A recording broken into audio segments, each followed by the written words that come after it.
Nilipokuwa niko nyumbani, nilikuwa ninasoma, lakini sikumaliza. Nilikuwa nataka mvulana na nikapata. Sasa nilipopata mvulana ndo nikaolewa. Sasa nilipokuja huku nilikuwa sina kazi. Shule siendi, ndio nilikuwa nishaolewa tayari. Nilipopata mtoto, nilikuwa niko hapo nyumbani stoki. Niko hapo. Nilikuwa stoki hata kufika huku madukani. Lakini nilipopata ile shirika, ninashukuru kwenye lilinitoa. Mimi nimepatana na shirika la PS Kenya wakati nilikuwa ni drop out wa shule. Nimeacha shule before ile likizo ya corona kwa sababu nilipata ujauzito, nikaacha shule, nikawa niko nyumbani ninakaa.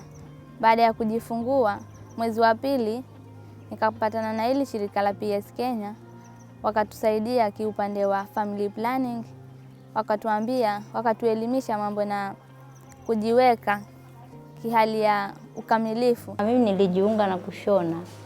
Sasa nilikuwa sijui naanzia wapi, lakini kufikia saa hii tangu nijiunge na huu mradi naona mambo yangu yanaendelea vizuri.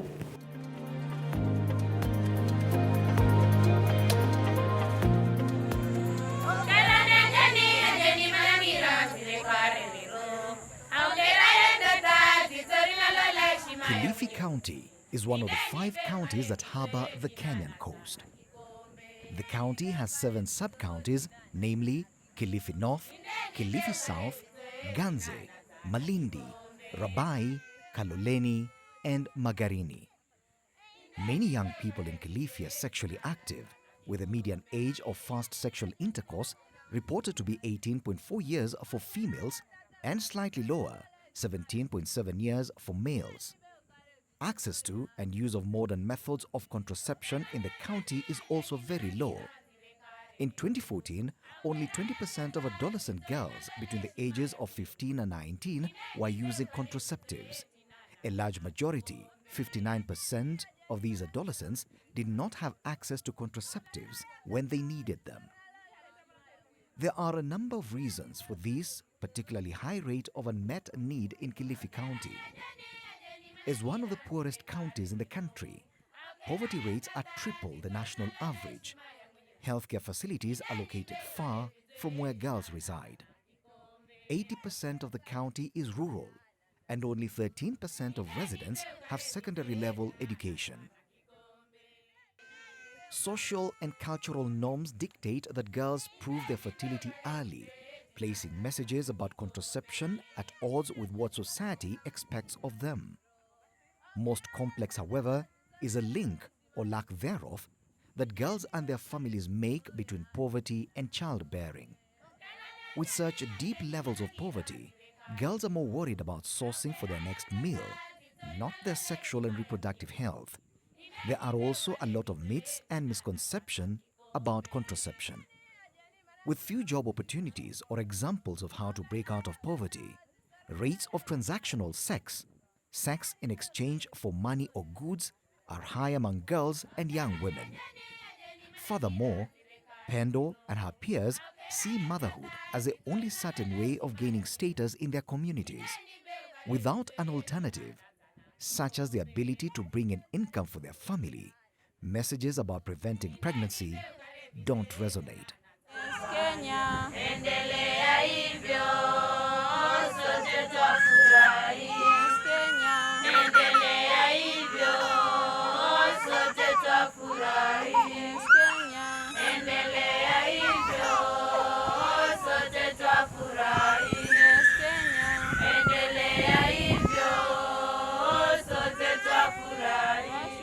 PS Kenya, in collaboration with Kilifi County Ministry of Health and other partners, combined the best ideas from the global evidence base PSI has built around adolescent and youth sexual and reproductive health and economic empowerment, with new evidence generated through Maverick Next Investment to design and test a burst of innovations, prototypes around economic empowerment and adolescent and youth sexual reproductive health integration together with the young mothers, Pendos, in Kilifi County, Kenya.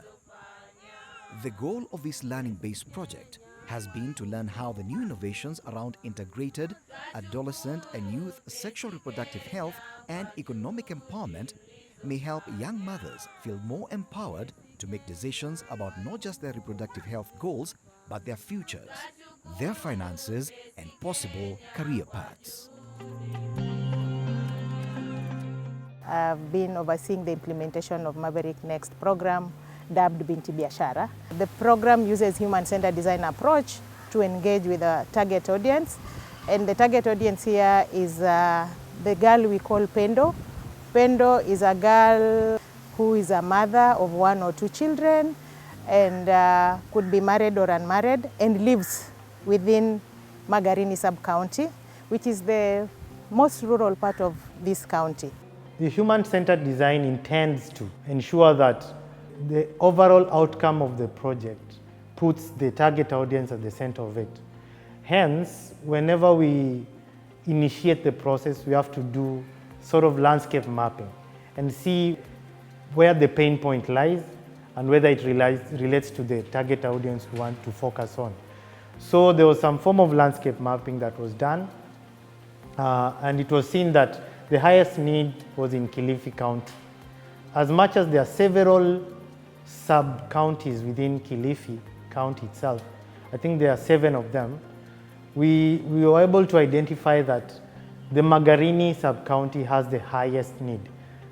In fact, in terms of contribution of numbers to the need of sexual reproductive health awareness and also the services which we intend to provide.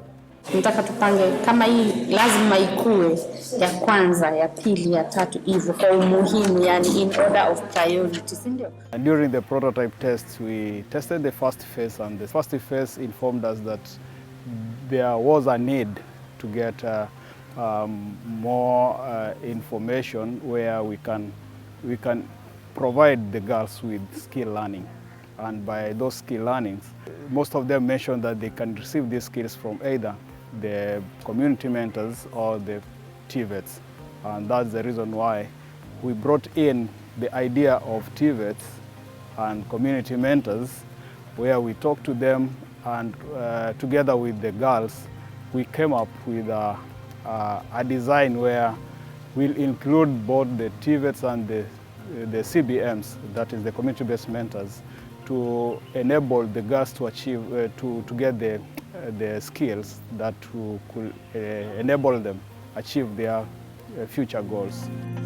The Maverick Next program was actually designed to not only address the health issue around reproductive health, but also look at economic empowerment. So what we are doing here is to really help the girls build their skills through mentorship. Some of them we also support them to go to TVET institutions, and with that, it's a very clear pathway towards economic empowerment.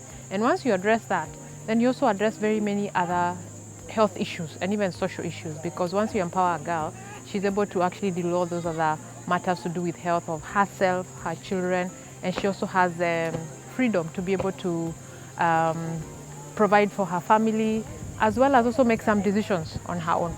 Hi, I'm Liv Chowdhury. I am from Colorado in the United States. I'm part of the 2nd Maverick cohort that's working on Binti Biashara. We're here in Kilifi County.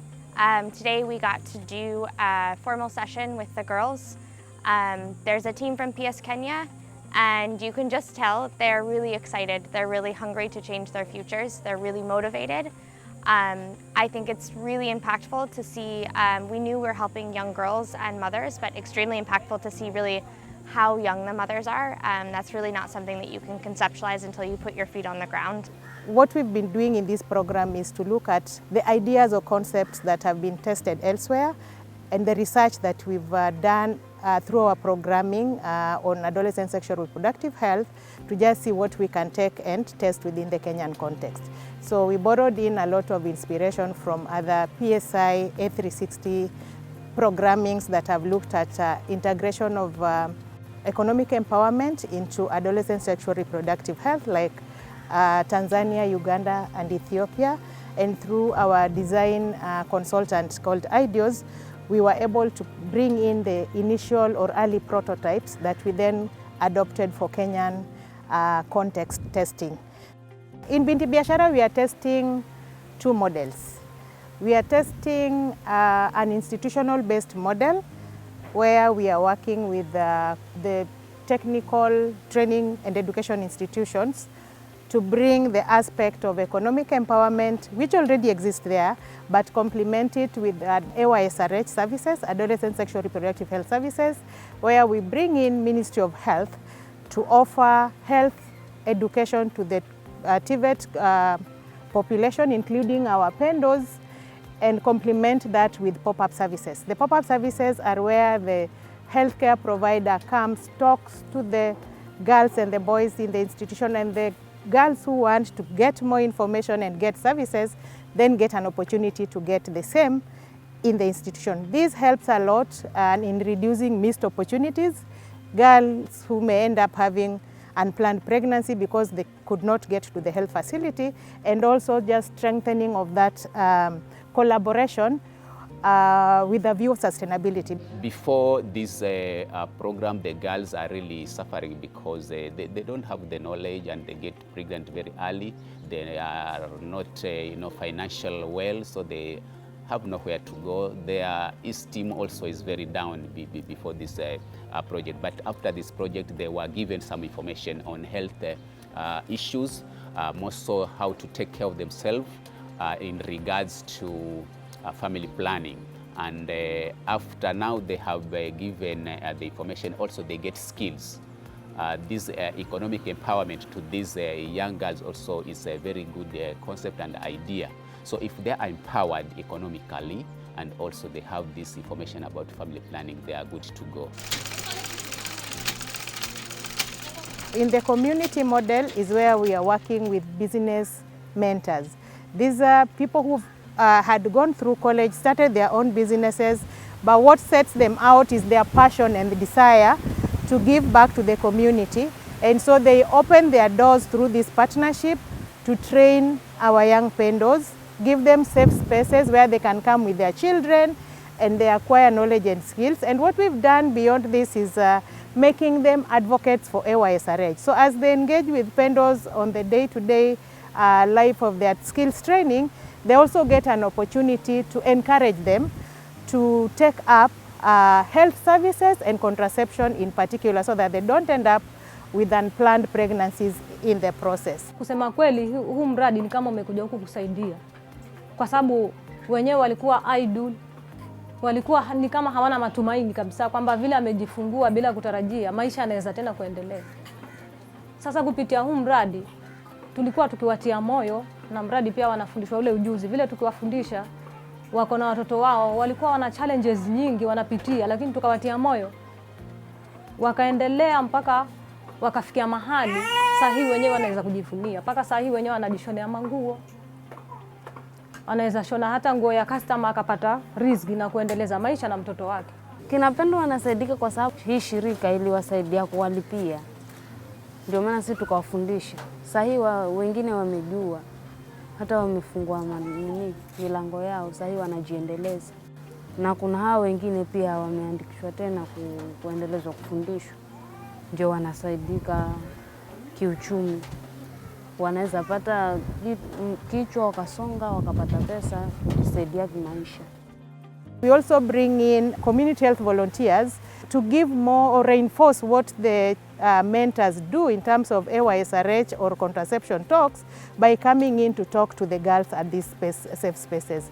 So this has enabled us to test how adolescent sexual reproductive health services can be integrated deep into the community where girls are given room to pursue their skills and livelihood opportunities, and in the TVET institution again, bringing in the holistic approach to the girls' needs.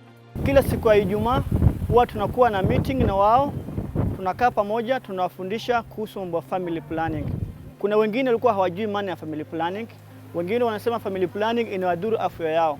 Lakini kuanzia tulipowashikana mpaka saa hii, tunaona wengine saa hii wanaanza kutumia family planning vizuri, kwa sababu hawakuwa wanajua lengo la family planning ni nini. Lakini saa hii tunaona maisha yao wameweza kuimarisha. Wengine wanatumia family planning ile ambayo kuzaa sana imeweza kupungua.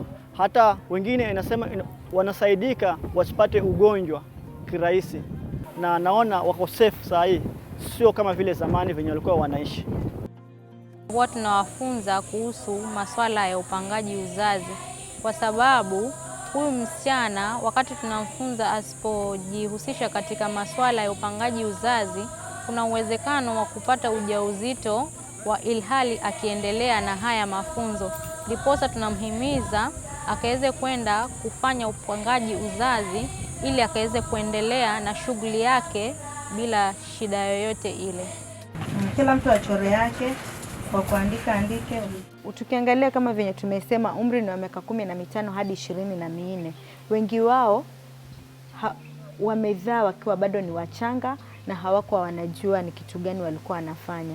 Wengi kuna shida ya kupata chakula, ya hata pia lishe bora kwa watoto, na hata pia afya ya mama huwa inadhoofika kwa ile hali ya kuzaa karibu. Lakini kupitia upangaji uzazi, hawa mama wamejifunza kwamba wanaweza kufanya child spacing na wakaweza kuwa na maisha mazuri. Najiunga na mradi wa Binti Biashara tarehe 10 mwezi wa hahu. Na katika mradi wa Binti Biashara urioni hala nakala simanya ufundi wa wosi wa kujisaidia katika maisha gangu. Lakini nilipopata mradi huu nikijifundisha ujuzi wa kusonga. Najiunga na skuli ya Marafa kwa ufundi wa kusonga. Wakati nangira kwenye mradi wa Binti Biashara ure na hohwairo, niliongira katika mradi huu nikifundishwa kuhusu kujipanga, yani kupa nafasi mhoho mwenga baada ya mwingine. Niliofundishwa naamua kupata shindano ya miezi mihahu ambao manaihadepo kifika kwa hospitali. Na pamvera sana katika mradi wa kwao. Ure ni manja hapa gosigamanya, lakini maroni hala namanya manji na mtu amazidi kuendelea kwa mradi wa kwao ili kusaidia wengine. Vile wamepata huno ujuzi, wataenda kuanzisha biashara zao, na kupitia ile biashara zao ambazo wameenda kufungua pale, watu katika jamii wataona kwamba ni kielelezo chema, na pia wataweza kwenda kuwa na sauti ya kuongea katika jamii. Kwa hivyo ni kama tumepatia msichana wa kike ama mtoto wa kike sauti ya yeye kuweza kuongea katika jamii. Wanafunzi hawa ni wamama wachanga waliokuwa wako shule ya msingi, lakini kwa sababu ya mimba za mapema, maana shida nyingi za kinyumbani, wakaweza kusitisha masomo yao. Lakini kwa sababu ya shirika hili nikaweza kuwatafuta na kuwapa matumaini tena kupitia hivi vyuo vya ufundi. Wakuja hapa tukawasomesha, tukawafundisha kazi. Wengine walichukua kazi za ufundi wa kushona, hiyo tunaita tailoring and dressmaking. Wengine wakachukua kazi za ususi ambayo ni hair dressing and beauty therapy, na wengine wamechukua kazi hizi za kutengeneza mifereji, plumbing. Na tunashukuru kwa sababu kama sio hili shirika hawangeweza kufikia hapa. Katika huu mradi huu wa PES Kenya nimebahatika kupata mwanafunzi mmoja kike ambaye kwa jina kama Eliza. Huyu mwanafunzi aliweza kuamua mwenyewe kwamba ni vizuri angefanya kazi hizi za mikono za kiume. Nimeona huyu msichana amejaribu sana kujizatiti, vile alivyoingia hapa na vile sahi yuko ameweza kupata ujuzi ambao unaweza kumsaidia kiasi cha kwamba vile hata alivyokuwa kule mbeleni na sahi yuko juu. Ningependa kushukuru shirika hili la PES Kenya kwa kunisaidia sana. Nilikuwa nimekaa nyumbani, nilikuwa sina kazi na nilikuwa niko na mtoto ambaye nanimlee. Kwa hivyo nikapata hili shirika, kanileta shule, nikaweza kusomea ufundi. Sasa nimejua ufundi. Nikitoka kule nje, nafanya kazi, napata pesa. Yule mtoto ambaye yuko kule nyumbani naweza mlea mwenyewe. Kwa hivyo nashukuru shirika hili la PES Kenya. Nashukuru kwa sababu nimeletewa mwanafunzi wa PSK na kwa miezi 3, na sahi baada ya wiki 7 akawa anajua kutengeneza dresses, kutengeneza maskati, hata kwa shati pia anatengeneza, hata pajama na short trouser zote anaweza akafanya kufikia sahi. Huyo msichana huyu anapokaa nyumbani, anapopata mashini na kushona, anaweza akafaidisha familia yake, hatapata shida tena. Maana kufika saa hii hata anaweza kushona nguo 10 kwa siku kama 3 huwa ashamaliza. Hata yeye kufikia saa hii anaweza kufundisha mtu kufanya kazi kwa hiyo miezi hiyo ambayo amefanya hapa. Nashukuru nilipelekwa shule ya Polytechnic Bungale, na nilikuwa sijui kitu chochote hata kusukuma mashine, lakini nashukuru huo mradi na tulishikana na madam wakanifunza. Hata saa hii naweza kujiendeleza mwenyewe na kujitegemea mwenyewe. Isipokuwa nyumbani ilikuwa changamoto za kwa kuko na shambani, uambiwa uende shamba, uanze kurauka shamba ndio uende shule, lakini bwanangu namshukuru kunisaidia, hata alikuwa na gharama ya kunichukua nilete mpaka shule. Kwa hivyo nashukuru mradi wa PS Kenya uzidi kuendelea zaidi. Nilikuwa nikisaidiana na Rachel Zawadi Kahindi kwa sababu kulikuwa na changamoto sana nyumbani. Ikabidi nimchukue na asubuhi nikimpeleka shule na kumpata jioni kumchukua kumregesha nyumbani kwa sababu alikuwa amebeba watoto. Ilikuwa ni shida kutoka nyumbani mpaka shule. Malengo yangu ya kusomea kazi ya mashine ilikuwa nisome, nikimaliza nikipata mashine nitajiendeleza na familia yangu, watoto wangu, hata bwanangu. Sitategemea tena watu wengine.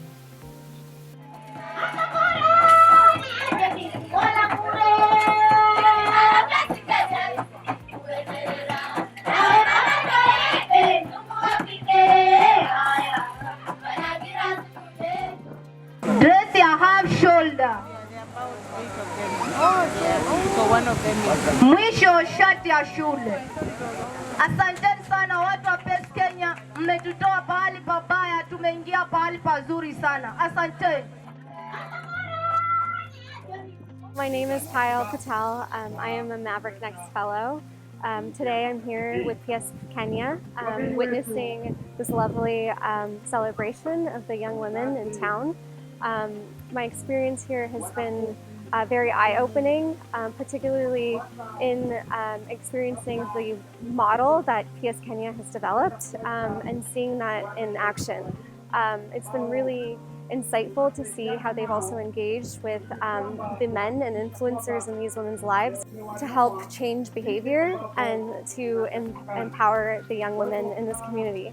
Honestly, I mean, coming here and especially during graduation, like seeing the girls, seeing this like huge, like wonderful celebration that PS Kenya has, you know, given them to celebrate them and to celebrate like them graduating, you know, and seeing their mothers, you know, and seeing like husbands and boyfriends and, you know, other male relatives. And I mean, just seeing the support has been so overwhelming. Some of the skills that we've witnessed as well enable the women to take ownership of their own lives and to change their own futures and the future of their children. They're going to break the cycle in the next generation. I mean, these young mothers are going to teach their kids about, you know, birth control, family planning, you know, really like just getting out of that cycle and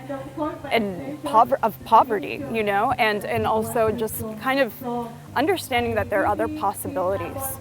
This program is supported by Maverick Next fellows. Our heartfelt gratitude. They've enabled us to really meet the real needs of our beneficiaries. On behalf of me and the whole team, I think we say thank you to the donors, we say thank you to the TVET institution, we say thank you to the community-based mentors, and thank you to the Ministry of Health for always taking PS Kenya programming to the next height.